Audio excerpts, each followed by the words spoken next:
dadkaana waa dad la dulmay waa dad naftoodii iyo maalkoodii iyo diintoodii cirdigoodii sharafkoodii la dulmay mana u dulqaadanayno dulumkaas inaan ku sii jirno midka raalli kula ahna dulumka iyo asagaa ku dambayn doona dulinimada waxaan arki doontaan asagoo dadka ka bedelan nimankaas cadowgaa waxay nagu dhibaateeyeen waa hantidii ay naga qaadeen arigeennii lacagtii dukaamankeenna ka qaadeen raashinkii ay dukaamankeenna ka rarteen magaca u baxsheen iyagu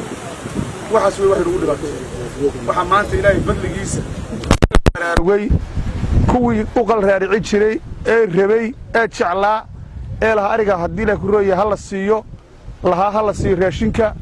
lahaa ha la siiyo lacagta ayagii ka bilaabeen dhibaatadii iyo nabadgelyo xumadii maantana cado kibir intay yimaadiin aynan uga suurtogelayn inay ka qodbeeyaan deegaamada inta maqanna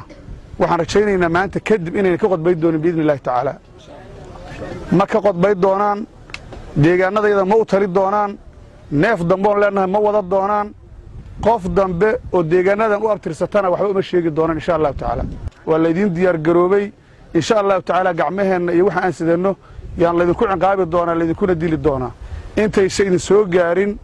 oona xabaddaas iskala hor imaanin hal fursadaad maanta haysataan isa soo dhiiba allahu akbar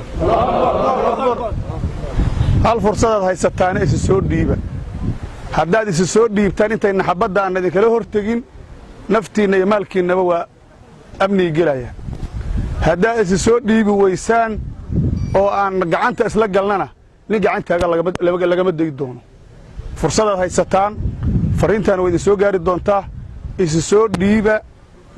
soo dhiiba hubka keena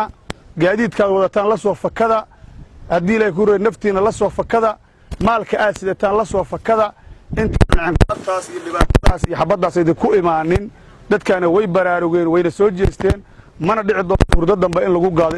ilaahay aannu si toosa sida culammadu noo wacdisa aan ugu xiraanno waxa aannu u soconnana waa khawaarij nimanka la yidhaahdo wey qabiil lama dagaashanin qabiil uma soconno qabiil dagaal lama lihin wax colaada oo nagala dhexeeya qabiil ma jiro waa dad walaalo ah ehel ah muslim ah deris ah waxaannu la dagaalamaynaa dadka meelaha kore laga soo munguurshay ee khawaarijta ah ee xabadda nagu wadda sidaas weeye khawaarijkana haddaad dishana jannaad ku gelaysaa hadduu ku dilana jannaad gelaysaa labadaba war ma qof waxaa jira wax ka khayr badan janno doonaya maanta jannadiina halkaan bay joogtaa way dhowdaha maanta qof kastoo qalbiga jannada ku qabso saacada kadibna insha allahu tacaala bishaaraad iyo wanaag badan baan gaari doonnaa iyo deegaamadeeda bannaanka jooga